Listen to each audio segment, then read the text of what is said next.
Hello friends. Charger cable तो आजकल हर घर में होती है और जो सबसे ज़्यादा तकलीफ होती है वो हमें होती है चार्जर केबल के टूटने से।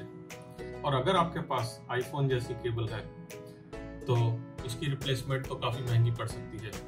एक नई आईफोन केबल मार्केट में करीबन 1200 रुपये की मिलती है और अगर मैं कहूँ कि ये केबल आप सिर्फ 1 रुपये में रिपेयर कर सकते हैं तो आप क्या सोचेंगे। तो चलिए देखते हैं कि हम कैसे इसको सिर्फ 1 रुपये में रिपेयर करके बिल्कुल नया जैसा कर सकते हैं। शुरू करते हैं एडू पाठशाला का नया एपिसोड। आइए कुछ नया सीखें। ये एक हीट सिंक ट्यूब है। आपको आसानी से ही किसी भी ऑनलाइन रिटेलर पे ये सिंक ट्यूब काफ़ी सस्ते में मिल जाती है। मैंने ये 300 ट्यूब्स का पैकेट जो कि अलग अलग साइजेस और कलर्स में आता है सिर्फ 300 रुपये में अमेजोन से ऑर्डर किया था। आपको ये ट्यूब लेके सबसे पहले इसके ऊपर चढ़ानी है।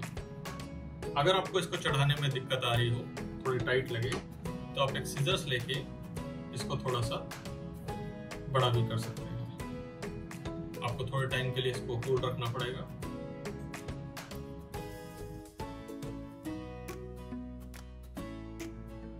आसानी से आपके वायर पे चला जाएगा।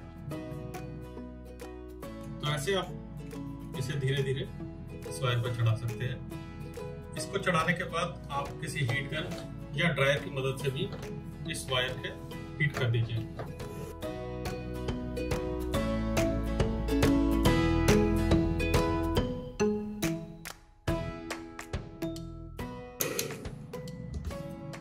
तो अब आप देख सकते हैं कि वायर बिल्कुल ठीक हो गई है